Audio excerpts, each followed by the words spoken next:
네, 안녕하십니까. 유용선 목사입니다. 날이 많이 더워지고 있습니다. 건강 유의하시기를 바랍니다. 오늘 함께 나눌 말씀은 사도행전 4장 32절부터 37절까지 말씀이 되겠습니다.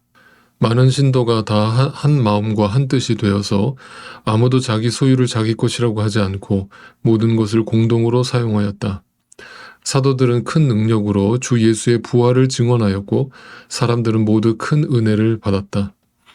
그들 가운데는 가난한 사람이 한 사람도 없었다. 땅이나 집을 가진 사람들은 그것을 팔아서 그 판돈을 가져다가 사도들의 발 앞에 놓았고 사도들은 각 사람에게 필요에 따라 나누어 주었다. 키프로스 태생으로 레위 사람이요 사도들에게서 바나바 곧 위로의 아들이라는 뜻의 별명을 받은 요셉이 자기가 가지고 있는 밭을 팔아서 그 돈을 가져다가 사도들의 발 앞에 놓았다. 아멘.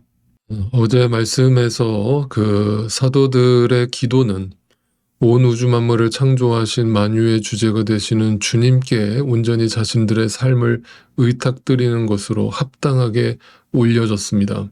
거기에는 어떤 자신의 욕구나 소원을 아뢰는 기도는 포함되지 않았습니다.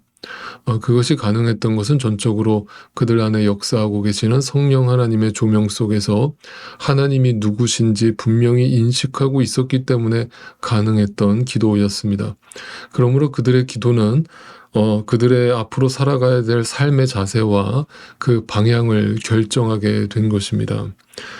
그들의 기도는 곧 삶으로 열매를 맺었다라는 뜻입니다. 그래서 이제 오늘 본문에 나타나 있는 앞에 2장에서도 또 한 번 언급됐던 초대교회의 어떤 공동체 생활 모습을 우리가 보게 되는데, 한마디로 그들은 유무상통, 물질의 주인을 자신의 것으로 여기지 않고 가난한 이웃들과 나누고 또 하나님 나라를 위해서 아낌없이 그 물질을 사용했다라는 이야기를 전해주고 있습니다. 근데 이것을 우리가 오해하지 말아야 될 것은 이것을 하나의 어떤 슬로건화 해가지고 우리는 이렇게 초대교회처럼 살아야 된다, 우리는 이렇게 살 수 있다라는 어떤 또 인간의 행위에다가 집착을 하게 되면 역시 이 본문의 내용을 또 곡해하고 오해할 수 있다는 사실을 미리 말씀을 드립니다. 먼저 그들의 이러한 삶의 자세와 삶의 방향은 참된 기도와 하나님에 대한 분명한 참된 인식으로부터 출발했다라는 것을 분명히 기억하시면 좋겠습니다.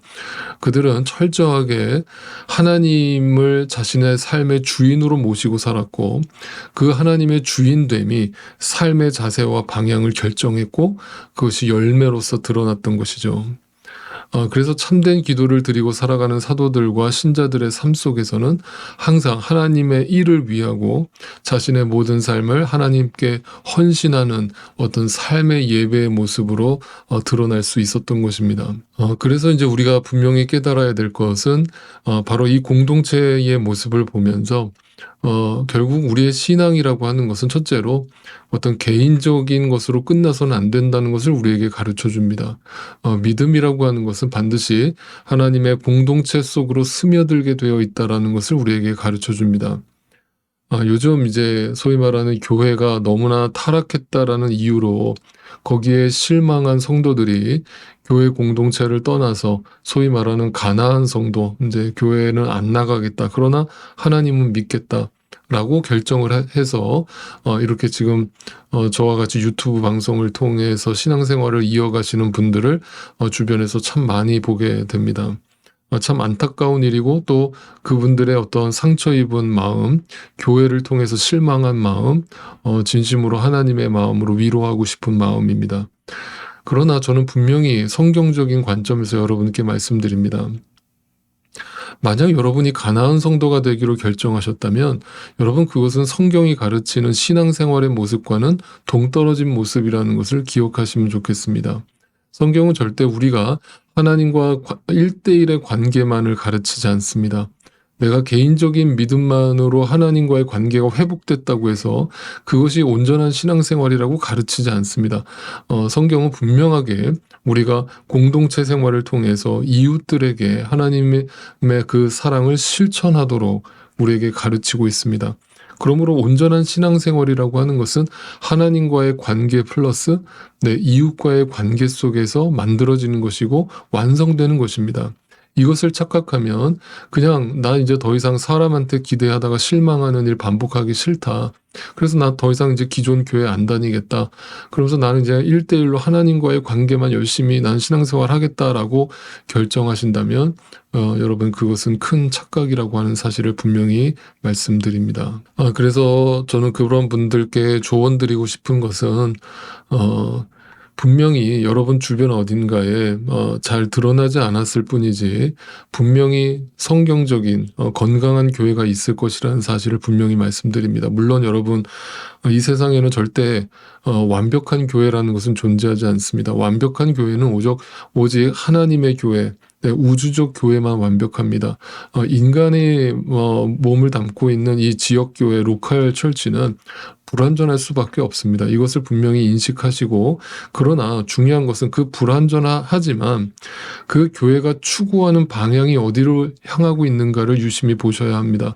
그리고 그 방향이 성경과 맞닿아 있고 복음과 맞닿아 있고 하나님 나라를 향하고 있다면 그 교회를 건강한 교회로 보시고 그 규모가 크든지 작든지 간에 그 교회를 나가셔서 건강한 공동체 신앙생활을 이어가실 수 있기를 바랍니다. 그래서 하나님으로부터 받은 은혜를 반드시 이웃과 나누는 그 공동체의 삶을 여러분 삶 속에서 실현할 수 있게 되기를 간절히 소망합니다.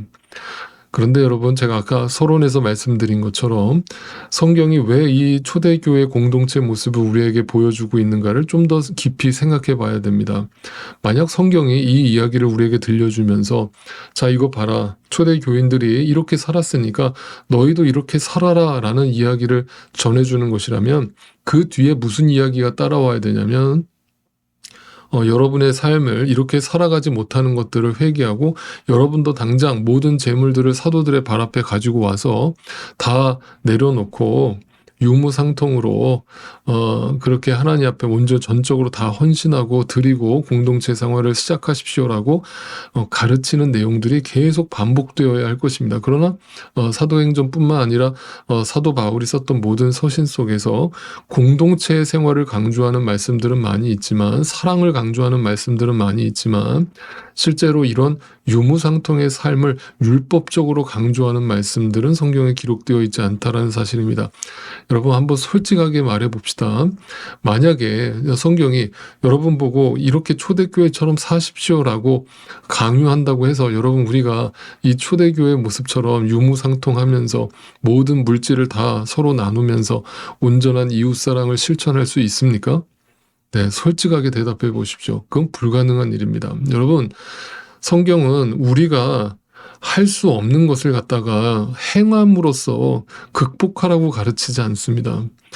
성경을 보실 때 우리는 정확하게 보셔야 되는 것은 성경은 분명히 우리의 행함에 초점을 맞추고 있는 것이 아니라 하나님의 은혜에 초점을 맞추고 있다는 사실을 절대 놓치면 안 됩니다. 그러니까 우리가 초대교회로 돌아가자라고 하는 이 슬로건 자체가 사실은 굉장히 비성경적인 것입니다. 우리가 초대교회로 돌아가자는 것은 우리의 행위를 그렇게 살자라는 뜻으로 오해될 수 있기 때문이죠. 그러니까 정확하게 한다면 초대교회로 돌아가자가 아니라 그 초대교회의 성도들이 어떤 시선과 어떤 신앙과 어떤 믿음의 관점으로 살았는가를 보자라는 쪽으로 그 시선의 방향이 그쪽으로 옮겨가야 되는 것입니다. 그러니까 본질을 봐야 한다는 것이죠. 다시 말씀드리지만 그것은 그들이 어떤 시선으로 살았기 때문에 이런 유무상통의 삶이 가능했는가. 한마디로 그들은 복음을 붙들었기 때문이라는 거예요. 그들은 오직 예수 그리스도만을 붙들었기 때문이라는 거예요.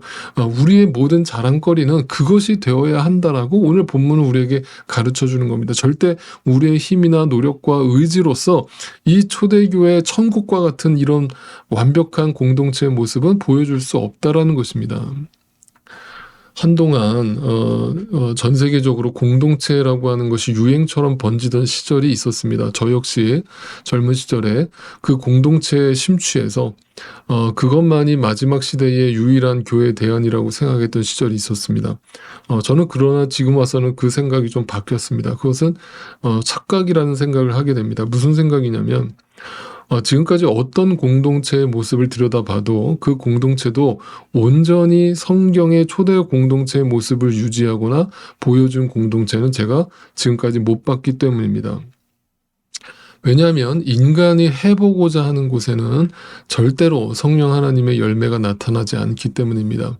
항상 공동체를 시작할 때 그 마음은 순수한 마음이고 좋은 마음으로 시작했지만 그 끝이 항상 욕망과 이기심으로 끝이 나는 것을 보게 됩니다.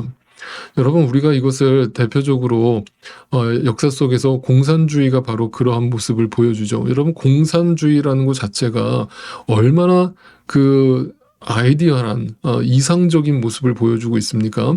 모든 소유를 함께 공동으로 나누어서 모두가 다 행복한 세상을 만들자는 어떤 유토피아적인, 어떻게 보면 그것이 성경에서 말하는 희년 제도와 어울리는 그런 제도를 만든 게 공산주의의 시작이에요. 그런데 그 공산주의가 오늘날 어떻게 타락했습니까? 결국은 모두가 다 공동의 소유를 갖자라는 것이 지켜졌습니까? 안 지켜지는 거예요. 그러니까 그게 안 지켜지니까 억압과 폭력을 사용해서 그걸 억지로 만들어내고 있는 거예요. 그러니까 거기에는 인권도 없고 민주주의도 없고 자유도 없는 거예요. 그렇게 해서 만들어낸 공산주의가 참 유토피아의 모습이 아니겠죠. 그러니까 결국은 뭐냐면 그 공산주의의 실패는 오늘 우리에게 뭘 보여주냐면 인간의 의지와 노력이라는 것이 어떤 열매로 끝이 나는가를 보여주고 있는 겁니다. 절대로 우리 안에서 선한 것이 존재하지 않으며 그 끝은 반드시 욕망과 이기심으로 관철되더라는 것입니다. 그러므로 다시 말씀드리지만 교회는 오직 복음만을 가르쳐야 하는 것이 맞는 것이고 거기에다 전심을 기울이고 거기다가 전력을 기울이는 것이 맞는 겁니다. 그 복음이 어떻게 저들을 바꾸어낼 것인가에 대해서만 고민하면 되는 겁니다. 우리가 하는 것이 아니고 말씀이 하는 것이고 성령께서 하시는 것이고 복음이 하는 것입니다. 그러므로 그 자발적이고 능동적인 변화를 열매로서 하나님께 영광 돌리는 것이 교회의 모습이지 어떤 행위를 우리가 이렇게 해서 유무상통의 삶을 살아보자, 아름다운 공동체를 만들어보자, 초대교회가 되어보자 라고 하는 것은 성경이 말하는 교회의 참된 모습과는 거리가 먼 것입니다. 진정한 교회란 죽으나 사나 우리는 예수 그리스도만 붙들어야 된다는 것을 확인시켜 주는 것이 교회입니다. 그러므로 여러분의 주인이 누구이신가를 오늘도 확인하는 것입니다. 내 안에 정말 예수 그리스도만을 내가 붙들고 의지하고 그것을 사모하고 살아가고 있는지, 아니면 조금씩 내 안에 스멀스멀 들어오는 이 세상의 욕망과 나의 이기심과 아직도 죽지 못한 나의 의가 펄펄 살아서 그것이 마치 하나님의 뜻인 양 포장하면서 열심으로 그것을 위선적으로 살아내고 있는 것은 아닌지 나 자신을 하나님 앞에서 겸손히 돌아와 볼 필요가 있는 것입니다. 네, 제가 이렇게 말씀드리는 그 취지를 여러분께서 분명히 이해하셨으리라고 생각합니다. 지난 주일날도 말씀드린 것처럼 참된 신자는 믿음이 들어가면 성경을 거울 삼아서 자기의 실체를 보게 된다고 그랬습니다. 자신의 실체를 봤을 때 자신이 얼마나 큰 죄인인지를 아는 데서부터 참된 신앙이 출발합니다. 그래서 우리는 날마다 자신을 위해서 통곡할 것밖에 없는 죄인이며 예수 그리스도가 아니고서는 절대로 설 수 없는 존재들이라는 사실을 고백하면서 나아가야 합니다. 이것이 말씀 앞에서, 그 예수 그리스도의 진리 앞에서, 성령님 앞에서 날마다 폭로당하고 고발당해서 오직 내 안에 예수 그리스도만이 사신다라고 하는 그 예수 그리스도의 은혜만이 보여야만 그것이 참된 신앙생활의 시작이라고 할 수 있을 것입니다.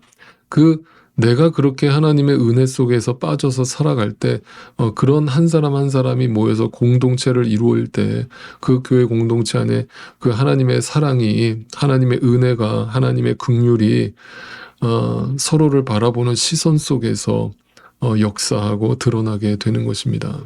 네, 그것을 하나님이 주시는 열매라고 하는 것입니다. 우리는 날마다 하나님 앞에서 나를 죽이는 길로 나아갈 수밖에 없는 것입니다. 그래서 오늘도 주님 앞에서 이 하루를 시작하면서 우리가 고백할 기도는 한 가지밖에 없습니다. 주님, 우리는 죄인입니다. 오늘도 우리를 불쌍히 여겨주시고 우리 안에 이 복음을 선명하게 보여주시고 오늘도 주님의 주인 되심을 내 마음속에 확인시켜 주시고 들려주십시오. 오늘도 그 안에 거하게 해주십시오. 오늘 이 하루도 자력이 아닌 타력으로 살아가는 이 하루가 되게 해주십시오라고 기도하는 것이 옳은 것입니다. 예수